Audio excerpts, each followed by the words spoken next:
You know these things, elliptic Like walker. an air, like an walker air thing. walker thing. So, elliptic.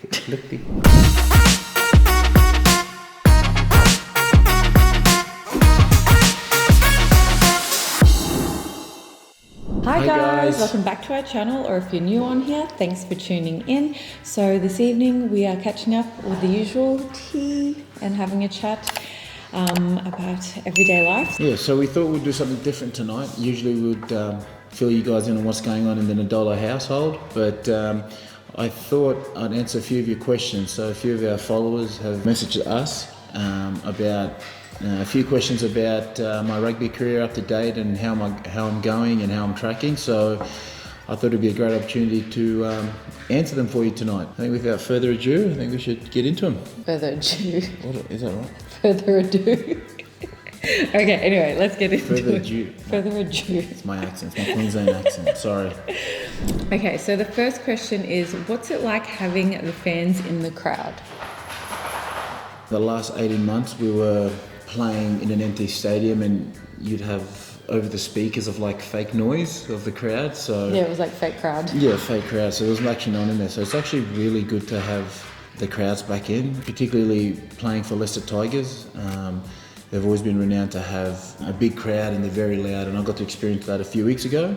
They were really loud. Yeah, very loud. I was amazed. I was like, wow, like the energy in there was just amazing. It was, and to obviously have the family, Kim and Ethan in the stands, it does make a big difference as opposed to playing in empty stadiums. It just makes you appreciate what you do, really. Yeah, and it motivates you guys. Oh, 100%. Yeah. Second question, how's the mind and body feeling this time around?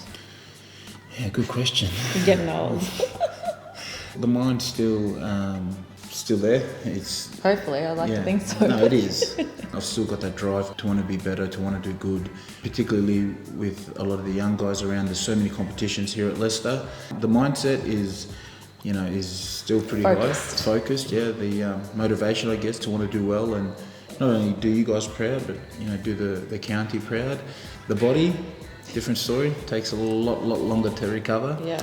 Being older, I guess, but definitely very sore after each training sessions, especially when you're playing we played on a 4G pitch last week.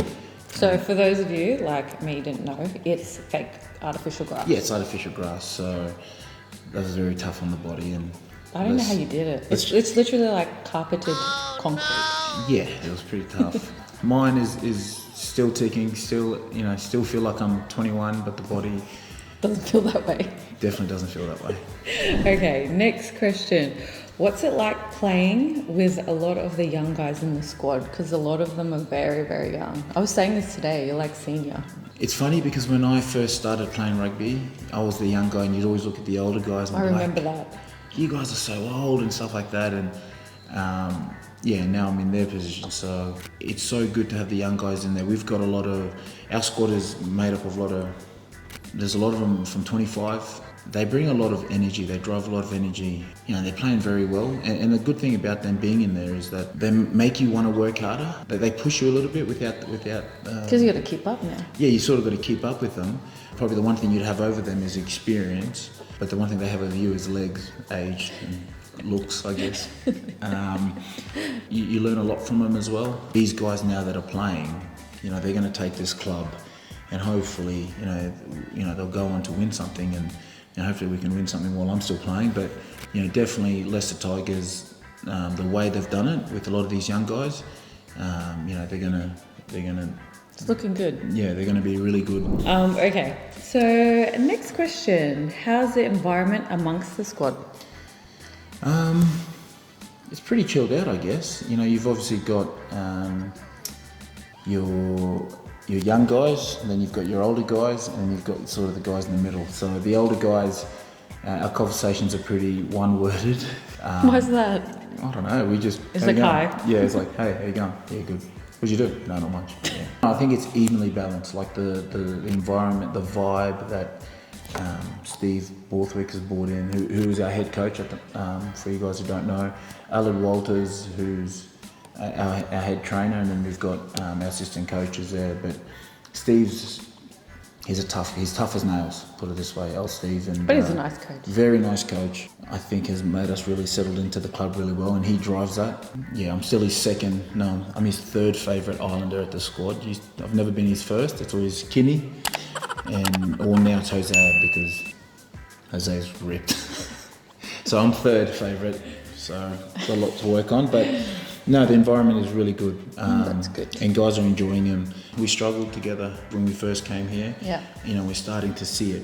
The boys are starting See the vision. Yeah, the boys are starting to die for each other, I guess, which is good. Mm-hmm. What's the next one? What's your go-to training exercise you would do a lot throughout the week? The last sort of month and a half, I always start off with every morning. Well, every time I'm at the training facility, you know, these things, elliptic walker. Like an air walker thing. So I do 40 minutes of that every morning. I try and do 3 to 4 times a week. I do a lot of prehab as the body's getting older.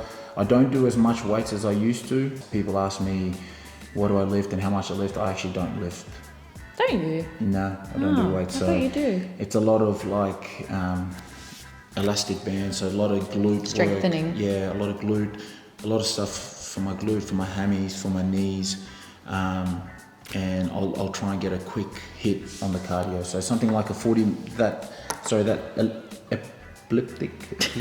I call it the arc. It's called, we call it the arc. That arc thing, just to wake the body up. The demands of training is pretty tough at Tigers. It kind of sets my tone, sets my day. So it just means I leave a little bit earlier. Probably at this stage of my career, it's just more so just trying to get my body right and making sure that I'm fit and ready to keep up with these young guys. All right. Next question. What's the toughest period of the season for you? Besides pre-season. So as you can tell, we're rugged up this evening because today was like the first really cold day. Yeah, and it was only 12 degrees. Yeah. These guys didn't do winter last year. They were in Brisbane and I did winter here. It was the toughest, most agonising winter I've ever been through in my life. And like, I don't say that, I'm not exaggerating. Hats off. And I always like talk to the Tigers boys. I'm like, how you guys do it? I literally take my hat off to you. And there's guys there that have been there for 16, 17 years. Because it snows. The toughest period. Don't you train in that dome thing? No. They have like that cover over the field? Oh yeah, no, that's only for like walkthroughs and stuff. Oh, I thought you trained in that. No. We don't do full training. We do like walkthroughs and like team walk. But what happens if it's snowing? Where do you train? Then they'll move it to like, I think last year we moved it up to a university. Oh, okay. So that was artificial grass as well, just because they cleared it. Okay. But yeah, the toughest period would be coming up now. So from November right through to probably January, February. It's just tough because of the weather. It's more so. It's just trying to it's like getting to the car. So you got to get to the car and then you got to try and get all the ice off the shield. Yeah. It's like a process. So, and then you got to try not to slide off the road. Yeah, it can be dangerous as well. So no, I think the toughest period would be the winter period, which I'm glad that you guys are here. Yeah. And Ethan's going to see his first snow. Is it? Yeah, but the only thing last year, apparently it snowed. It was that heavy. It was the first time in 20 odd years that it snowed. You know, I realised it always happens when we move. So in Montpellier in France, south of France. Same thing. It was like the first time it snowed in our area in 30 years. 30 years. And we got snowed in for 3 days. Yeah, which wasn't a bad thing. No. And so it happened here. And it happened here. So I'm hoping, for Ethan it'd be good to see ice, but yeah, I think that's pretty much all the questions we've covered. I played the last few weeks and I've got the week off this week. This season, this time around, in my position, particularly the wingers, we've got so much depth, which is really good. So there's a few boys that haven't played, that are playing, that will get the opportunity this week, that will play. So really looking forward to Cobus and Jose, who will be playing this week, and me and Harry sort of have not the week off, but have a bit of a rest. Get a rest, and so it's good. So the rotation is really good. So we're excited for them, and because it's such a long season. There's 30 odd games. I'm really, really excited to see Jose Salmaki. So he's a new guy, right? Yeah, he's a new guy. Tongan international. He went to university in Japan. and for 4 years got a degree there, and then he's come over here. So I'm really excited for him to play, and I can't wait for him to experience the Leicester Tigers, and his family actually flies in. So his wife and daughter will be there to watch him. So Amazing. can't wait to see him play, and obviously Cobus and Freddie Burns. No, I'm really excited. Hopefully we can win. Oh, that's good. Good. Yeah. So, but this time you'll be on the other side of the fence watching. Yeah, I'll be watching, Yep. so probably a good thing. I hope I answered a few of your questions, guys. You know, the funny thing is, guys, so if Nems doesn't like answer people on Instagram, they all come to me and they all ask me the questions. I'm just like, Nems, can you just answer the questions? No, So yeah, sorry, guys. he just doesn't have time. I don't know. I don't really like reading messages, but because I'm always worried about what people, I might get an abusive one, so I just I just don't want it to ruin your no. day. Unless I know the person, I most likely won't That's all right. answer. They can So go I'm through sorry, me. guys. It's Yeah, fine. I apologise. Not that you have to send messages. Okay. Well, we hope you enjoyed watching tonight's video. Like, subscribe, and until next time. Bye Bye for for now.